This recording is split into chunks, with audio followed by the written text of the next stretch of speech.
मधली सुट्टी झाली, मुलांचे डबे खाऊन झाले तरी पुण्यातल्या खेड तालुक्यातल्या या शाळेत मुलांचा गोंगाट ऐकू येत नाही. कुणी आपल्याच हाताची उशी करून त्यावर डोकं टेकवलेलं असतं, तर कोणी दप्तरातनं आणलेलं पांघरुण अंगावर ओढून जमिनीवर शांतपणे पहुडलेलं असतं.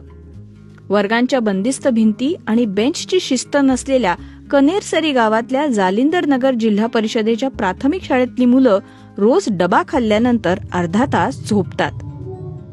खेडेगावामध्ये हा पूर्वीपासून शेतकरी काम दिवसभर केल्यानंतर तो पहाटेपासून कामाला लागायचा. तर दुपारच्या त्या न्याहारीनंतर जेवणानंतर थोडा वेळ, आपण त्याला मराठीमध्ये आपल्या ग्रामीण भाषेमध्ये अंग टाकणं म्हणतो, त्याला झोपणं म्हणत नाहीत. थोड्या वेळासाठी ते झोपतात आणि त्या थोड्या वेळाच्या झोपेमध्ये चांगल्या प्रकारचं रिलॅक्स होतं शरीर पण, मन आणि मेंदू पण. पुन्हा ज्यावेळेस ते उठतात त्यावेळेस ते अतिशय फ्रेश असतात, काही गोष्टी शिकण्याची, नवीन जाणून घेण्याची किंवा काही काम करण्याची. तर ह्या सगळ्या सकाळच्या वेळेसारखं मुलं पुन्हा त्या योगनिद्रेतून उठल्यानंतर तितकेच फ्रेश असतात. दुपारची झोप झाल्यानंतर रोज अवांतर वाचनाचा तास असतो. पुस्तकं घेऊन झाडाच्या गार सावलीत बसा, नाहीतर वर्गातल्या जमिनीवर आडवं व्हा. मुलं पुस्तकांच्या नव्या जगात रमून जातात.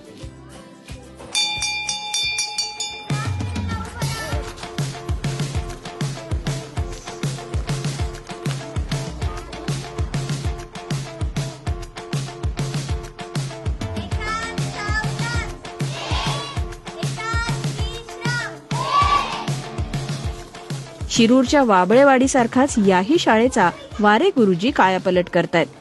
गेल्या 2 वर्षात इथल्या विद्यार्थ्यांना शाळेची गोडी लागलीय, ही त्याचीच पावती आहे. कधी कधी विद्यार्थीच एकमेकांना शिकवतात, एकमेकांचे विषय मित्र होतात.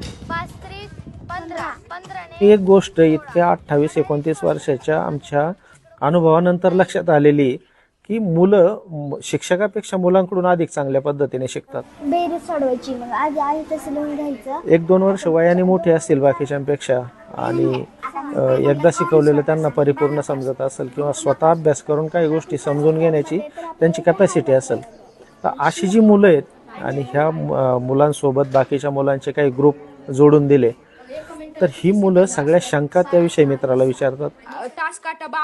शाळेत असतानाही विचारतात, शाळा सुटल्यानंतर ज्यावेळेस घरी जातात काही होमवर्क सांगितलेला असतो तिथं पण विचारतात. आणि स्पीड, प्रत्येक मुलगा आपापलं स्पीड ठरवतो. मुलांना डायरेक्शन देणं हे आमचं काम आहे. हजिमे मास्ते मुलं मुली अभ्यासक्रमापलीकडे शाळेत बरंच काही शिकतायत.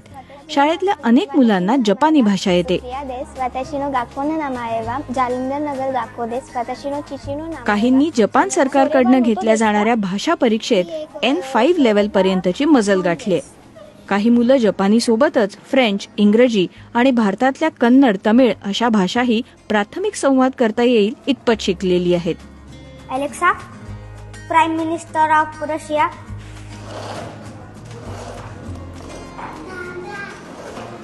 ही शाळा कौशल्यावरती भर देते.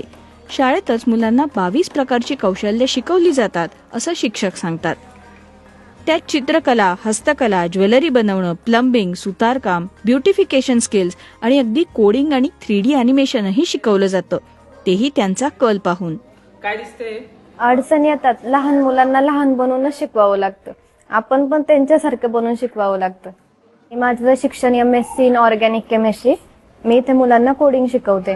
जे कोडिंगचे प्रोग्राम आहेत ते त्यांना इंटरेस्ट कसा येईल असे प्रोग्राम शिकवतो आणि त्याच्यानंतर मग स्पेलिंग, पाठांतरण ते स्वतःच करतात. छान चाललंय ना. इथली आणखीन एक खासियत म्हणजे शाळा बऱ्यापैकी लोकसहभागातनं चालते.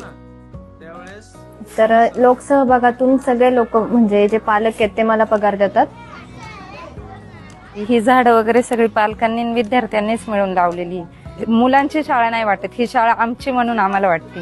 पहिली मुले इंग्लिश मिडियमला शिकत होते, परंतु मला तिथली शिक्षण पद्धती नाही आवडली, म्हणून मी तिथून काढून जिल्हा परिषदेच्या शाळेमध्ये टाकली.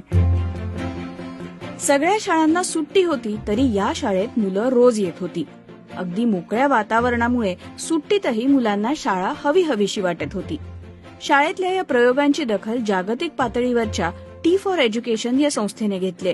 वर्ल्ड्स बेस्ट स्कूल प्राइज या स्पर्धेत शाळेने जगातल्या सर्वोत्तम 10 शाळांमध्ये स्थान पटकावलंय.